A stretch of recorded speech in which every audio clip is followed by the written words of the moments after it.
Welcome to Between Two Green Berets. I'm your host, Jesse James. And I'm Frankie Four Fingers.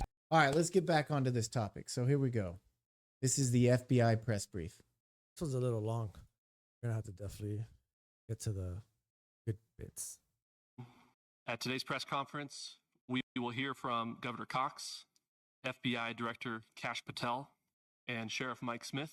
We also have with us Utah DPS Commissioner Bo Mason, Lieutenant Governor Deidre Henderson, FBI Special Agent in Charge Robert Bowles, and local and federal law enforcement partners. Following the remarks today, Governor Cox, Director Patel, and Commissioner Mason will take questions. Thank you. Good morning, ladies and gentlemen. We got him. On the evening of September 11th, a family member of Tyler Robinson reached out to a family friend who contacted the Washington County Sheriff's Office with information that Robinson had confessed to them or implied that he had committed the incident. This information was relayed to the Utah County Sheriff's Office and scene investigators at Utah Valley University. This information was also conveyed to the FBI. Investigators reviewed additional video footage from UVU surveillance and identified Robinson arriving on UVU campus in a gray Dodge Challenger at approximately 8:29 a.m. on September 10th, in which he is observed on video in a plain maroon t-shirt, light-colored shorts, a black hat with a white logo, and light-colored shoes. When encountered in person by investigators in Washington County on September 12th, in the early morning hours, Robinson was observed in consistent clothing with those surveillance images. Investigators interviewed a family member of Robinson who stated that Robinson had become more political in recent years. The family member referenced a recent incident in which Robinson came to dinner prior to September 10th, and in the conversation with another family member, Robinson mentioned Charlie Kirk was coming to UVU. They talked about why they didn't like him and the viewpoints that he had. The family member also stated Kirk was full of hate and spreading hate. The family member also confirmed Robinson had a gray Dodge Challenger. Investigators identified an individual as the roommate of Robinson. Investigators interviewed that roommate, who stated that his roommate, referring to Robinson, made a joke on Discord. Investigators asked if he would show them the messages on Discord. He opened it and showed several messages to investigators and allowed investigators to take photos of the screen as each message was shown by Robinson's roommate. These photos consisted of various messages, including content of messages between the phone contact named Tyler with an emoji icon and Robinson's roommate's device. The content of these messages included messages affiliated with the contact Tyler, stating a need to retrieve a rifle from a drop point, leaving the rifle in a bush, messages related to visually watching the area where a rifle was left, and a message referring to having left the rifle wrapped in a towel. The messages also refer to engraving bullets and a mention of a scope and the rifle being unique. Messages from the contact Tyler also mentioned that he had changed outfits. I know there has been speculation as well as to the writing on those casings, those bullet casings, and I believe we have that as well. And I will share that with you now. So the area north of Campus Drive Road where the suspect crossed over, you saw some of that in the video that we released last night, consists of a grassy area with trees on the edge of the UVU campus. Investigators discovered a bolt-action rifle wrapped in a dark-colored towel. The rifle was determined to be a Mauser Model 98 30-06 caliber bolt-action rifle. The rifle had a scope mounted on top of it. Investigators noted inscriptions that had been engraved on casings found with the rifle. Inscriptions on a fired casing read, "Notices, bulges, capital OWO, what's this, question mark." Inscriptions on the 3 unfired casings read, "Hey fascist, exclamation point, catch, exclamation point." Up arrow symbol, right arrow, and symbol, and 3 down arrow symbols. A second unfired casing read, "Oh Bella Chow, Bella Chow, Bella Chow, Chow Chow." And a third unfired casing read, "If you read this, you are gay, LMAO. We are indebted to law enforcement across the state who's worked seamlessly together, local law enforcement, state law enforcement, and our federal partners with the Federal Bureau of Investigation. We're grateful for everyone who worked together in such a short amount of time to find this person and to bring justice. I want to thank the public who has been so engaged, reviewing videos, helping us with sending in tips, and helping us get to this point. I want to thank the family members of Tyler Robinson who did the right thing in this case and were able to bring him into to law enforcement as well. I especially want to thank the family of Charlie Kirk, Erica, Charlie's parents, his children. I want us to be thinking of them as we bring justice in this case. They will be involved in that justice. We will be working very closely with them as we move through this process as well. This is a very sad day for our country, a terrible day for the state of Utah. But I'm grateful that at this moment we have an opportunity to bring closure to this very dark chapter in our nation's history. With that, I will now turn the microphone over to the Director of the FBI, Kash Patel. Thank you, Governor. This is what happens when you let good cops be cops. The FBI and our partners are proud to stand here today together to bring justice to the family of Charlie Kirk and honor his memory. I want to express my deep gratitude to President Trump, the Vice President, and the entire White House who have been so incredibly supportive with both resources and just personally to the FBI as a team. They had our backs the entire way, and I just want to express my gratitude for giving us the resources we need to operate in this space to bring this sort of justice at this sort of speed. In 33 hours, we have made historic progress for Charlie. Governor Cox, our partnership has been absolutely incredible these last few days. Our partnership will endure. Your state and local partners, your sheriffs, your DPS community has been unbelievably impressive in the hardest of times. And a case like this cannot be solved, cannot be brought without partnering with your state and local authorities. The FBI has a certain role to play, and we will play that role, and we will lead out for the federal government. But Governor Cox, we are so grateful for your state partnership that led out on this investigation. A little bit of the timeline. Charlie was shot at 12:23 p.m. on Wednesday. The first FBI agents arrived on scene 16 minutes with chiefs of police at 12:39 and secured the scene. The FBI immediately launched fixed-wing assets. We utilized these assets to transport personnel, specialty technicians, hostage rescue teams. We also utilized these assets to go back and forth from the East Coast and here in Utah to transport forensic evidence and other evidence that will be analyzed and is being analyzed at our FBI laboratories in Quantico and other laboratories, including the ATF. At my direction, the FBI released the first set of FBI photos of the suspect at 10 a.m. local time on 9/11.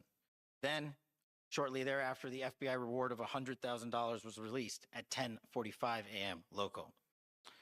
Myself and Deputy Director Bongino arrived on the scene at approximately 5:30 p.m. on 9/11. The governor led a press conference last night at approximately 8 p.m., where at my direction, the FBI released a never-before-seen video of the suspect. We also released new images to the public of the suspect. And just last night, the suspect was taken into custody at 10 p.m. local time. In less than 36 hours, 33 to be precise, thanks to the full weight of the federal government and leading out with the partners here in the state of Utah and Governor Cox, the suspect was apprehended in a historic time period. And I want to highlight what Governor Cox said. This would not have been possible without you, the media, and you, the public. That's why we went so public, so fast, and we're so transparent, and we're committed to that transparency. The crime scene, just a little bit there. It is a large crime scene. State and local authorities, along with federal authorities, processed that crime scene quickly. And I even had the ability to walk through that crime scene and walk through the steps the suspect took to learn more about what was needed and what resources we needed to bear to create a full picture for the FBI and leadership back in Washington. Furthermore, Thankfully to state and local partners, forensic evidence has been seized and continues to be garnered. Forensic evidence has already been evaluated at FBI laboratories in Quantico and state and local authorities here. We will continue to process evidence as we see it, as we collect it, and we will continue to deliver to Governor Cox and his team. Last night, we had a total of approximately 7,000 7,000 leads. As of this morning, thanks to your great work, we have over 11,000 leads that were called in to the FBI. And we are running out every single lead that we can. Every one of those leads will be run out. The arrest is a testament to the dedication of good law enforcement being great and partnerships in law enforcement, which I've tried to highlight as my tenure as the director of the FBI. There is no better relationship for law enforcement than the FBI to partner with state and local authorities, and you've seen it here in these last few days. The FBI Salt Lake Field Office, along with our offices in LA, Phoenix, Denver, San Antonio, Las Vegas, Pittsburgh, Buffalo, our headquarters component in Quantico, all participate in the FBI. I want to express my deep gratitude to the employees of the FBI, the men and women, the evidence response team tacticians, the special operators, the agents, the support staff. You have done monumental work in historic time when the public, who had a right to demand such an expeditious solving of an investigation, the FBI answered that call diligently, critically important to our nation, and we delivered. And I'm proud to be their leader, and I'm proud to be the director of the FBI. This is a very much an ongoing investigation, as the governor said, and we will continue to work with state and local authorities to develop the investigation, to provide them the evidence they need for their ongoing prosecutions, and we will be here to answer every call they absolutely have, as long as it takes, for as long as we need to find and apprehend whatever suspects were involved in this crime. Lastly, to my friend Charlie Kirk, rest now, brother. We have the watch, and I'll see you in Valhalla. Thank you, and good morning. I would just like to take a few minutes as the sheriff to express my gratitude for everybody who has played a part in this investigation. As you know, it's been a vast, a complicated, and a very, very fast-paced investigation. You're looking at people standing up here who are running on, if they got an hour's sleep in the last couple of days, they're probably lucky. It has been very taxing. It has been so impressive, speaking on behalf of the local law enforcement, to see the cooperation that we've seen in this type of case. Across the state, sheriffs, chiefs, our state partners have stepped up and have come to the call on anything that we needed. Our county chiefs have been phenomenal. Our Utah County Attorney, Jeff Gray, who's standing up here with us, has been phenomenal in leading us through this investigation. I would like to thank the federal government for their resources, their assets. Our local team here, our FBI team, has been extraordinary in helping us work through this and bring this person to justice. Most of all, I would like to thank the public, and specifically, I would like to thank the public who turned to prayers and who turned to positiveness for us. I would like to thank them on behalf of the law enforcement community, because we needed those prayers. That's what we needed to get through this. We needed your support, and you gave it to us. We needed your patience, and you gave it to us. And I would like to thank you for the Kirk family, because that's what they need, is your support and your prayers, and that will get us through all of this. So thank you, everybody, for everybody that have stepped up. We've had such a phenomenal response to this. Thank you. I also want to give a special thanks to the Attorney General and the Department of Justice. Their unwavering support and their commitment to justice is shown true here.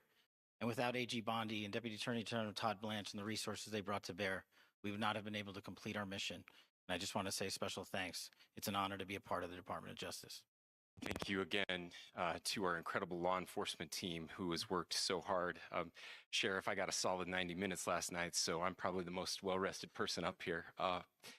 Ladies and gentlemen, I get the microphone, so I hope you'll permit me a moment just to share a few more thoughts about where we are and how we got here, and maybe a little bit of where we go from here. I don't want to get too preachy, but I think it's important that we, with eyes wide open, understand what's happening in our country today.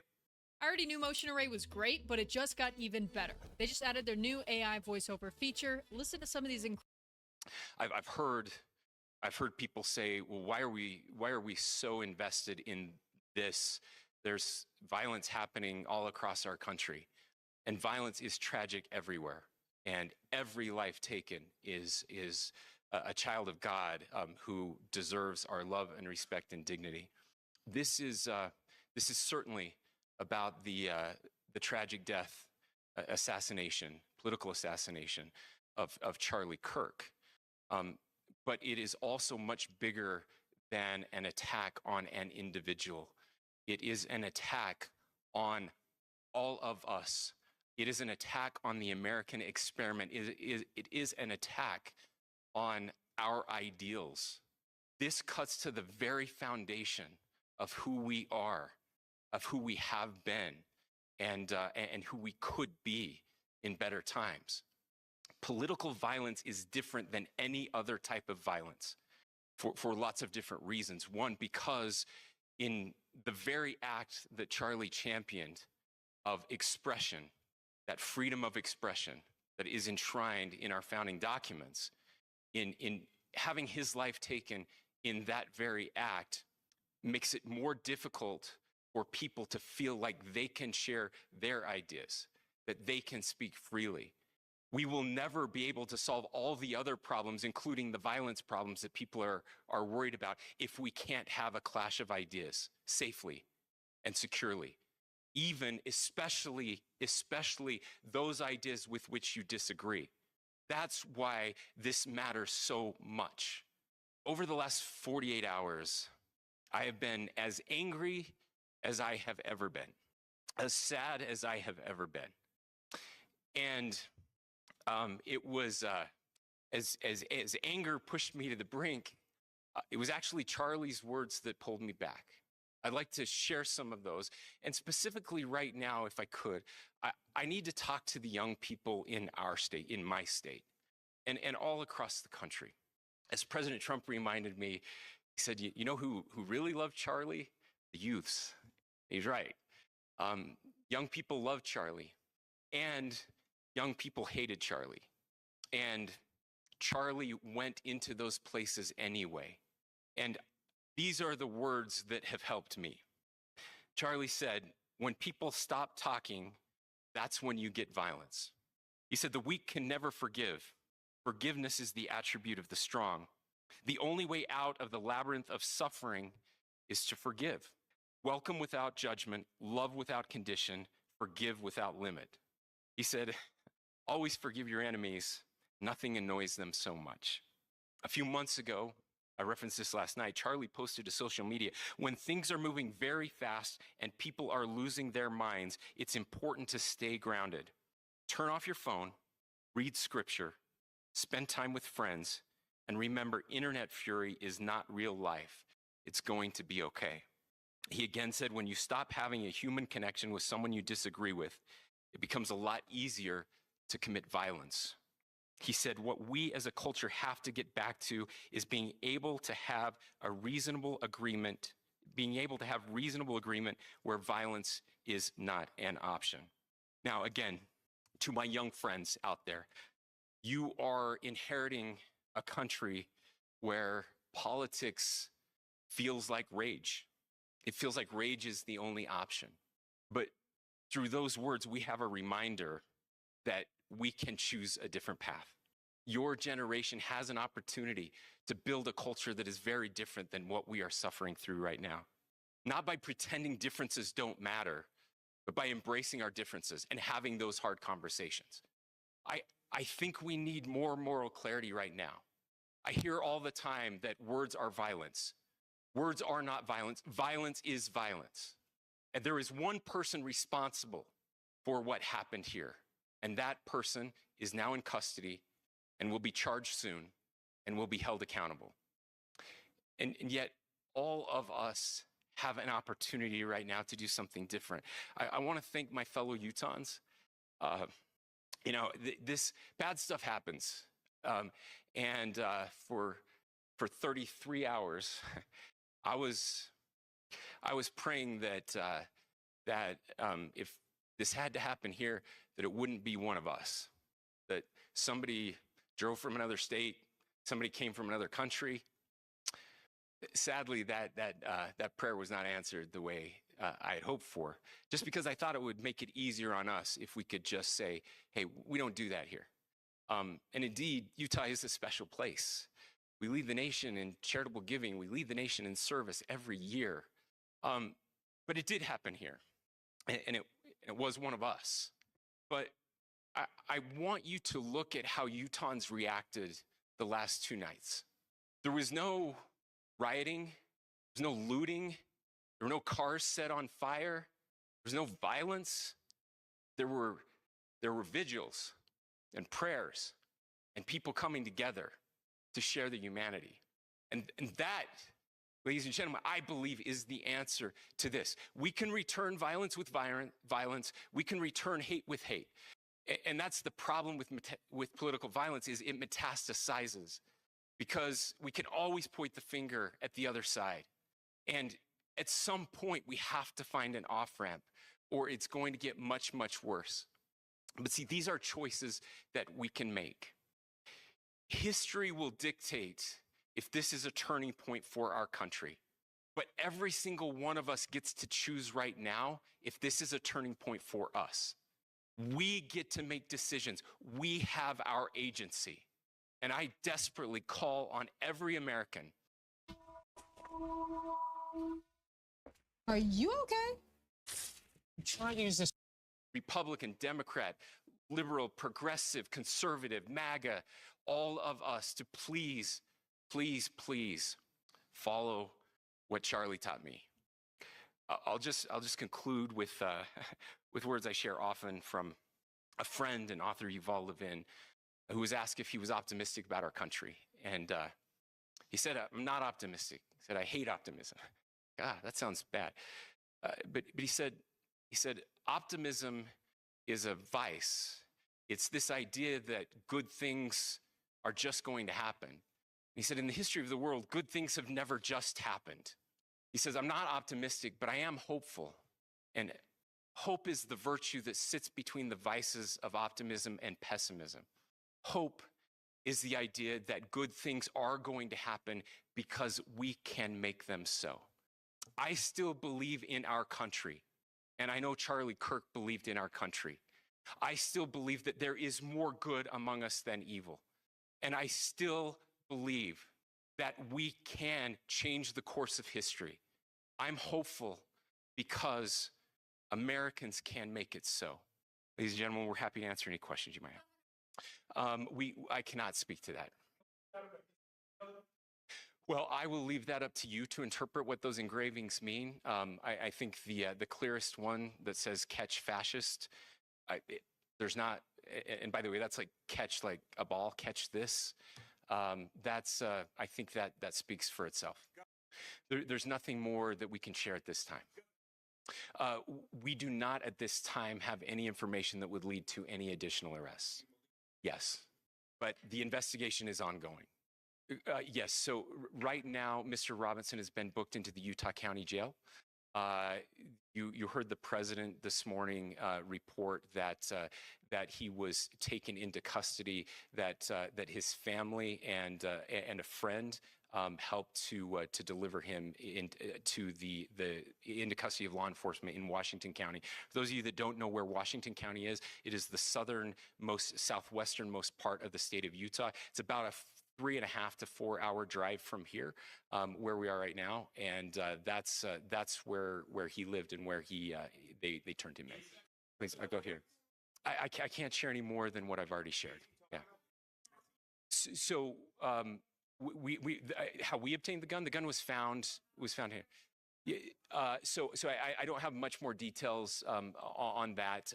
We do know that he drove. We had his car here on campus, and then we had his car going south back to the St. George.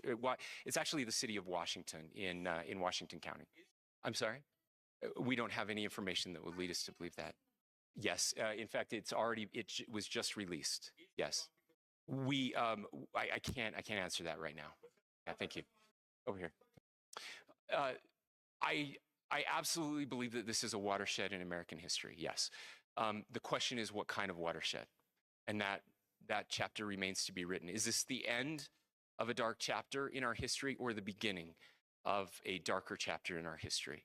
Look. I mean, if you look at true political assassinations in this country of someone of this stature, this feels a lot like the late 60s. And having one so gruesomely displayed on camera in all of our hands and in all of our pockets. We are not wired as human beings biologically, historically. We have not evolved in a way that we are capable of processing those types of violent imagery. And by the way, we've seen another one with a gruesome stabbing very recently that went viral. This is not good for us. It is not good to consume. Social media is a cancer on our society right now. And I would encourage people to log off, turn off, touch grass, hug a family member, go out and do good in your community. That is happening, and it's happening organically right now. I had a friend in a small city in Utah who said, we're getting together. The Republicans and Democrats in my little town are getting together to have a discussion last night, just to find a way to find their better angels. So yes, this could be. I mean, again, you have to go back to JFK to have seen a video live of something like this happening.